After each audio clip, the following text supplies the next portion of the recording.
తెలుగుదేశం మాత్రం మారు okay okay తల్లి చాలా సంతోషం. కొంత ఎమ్మెల్యేలు మారుతారు, నాయకులు మారినా మేము మాత్రం మారు ఇంట్లో వెళ్ళి దాకా ఆయనకేనండి బాబు. మంచి మాట.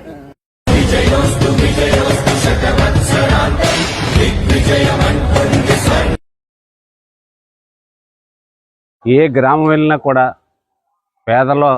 పేద ప్రజలు కానీ రైతాంగం కానీ జగన్ గారి ప్రభుత్వంలో ఇదేం కర్మాన్ని గుళ్ళున ఏడుస్తున్నారు. నిత్యావసర వస్తువులన్నీ కూడా విపరీతంగా రేట్లు పెరిగిపోయి ఇవాళ ఏది కొనాలన్నా కూడా భారం అయిపోయే పరిస్థితి ఉంది. కొన్ని చోట్ల అయితే నిబంధనల పేరుతో పెన్షన్లు తొలగించేస్తున్నారు. వాళ్ళు మళ్ళీ దాన్ని రెక్టిఫై చేసుకోవడం అనేది లేదు. మరి మీరు పెద్ద ఎత్తున సంక్షేమం చేస్తున్నామని ఎందుకు చెప్తున్నారు, ఎందుకు ఈ కోతలు విధిస్తున్నారు అనేది జగన్ గారిని ప్రశ్నిస్తున్నాం.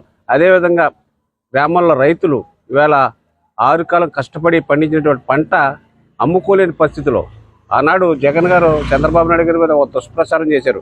వ్యవసాయం దండగా అన్నారని. వ్యవసాయం దండగా చంద్రబాబు నాయుడు గారి టైంలో కాదు, నువ్వు రుజువు చేసావు జగన్ గారు. మీరు ఈవేళ వ్యవసాయం దండగా పండించినటువంటి ధాన్యాన్ని అమ్ముకోలేని పరిస్థితిలో రైతు ఉన్నాడంటే, ఇంతకాలం పండించాక విఆర్ఓ చేతిలోని వాలంటీర్ చేతిలోని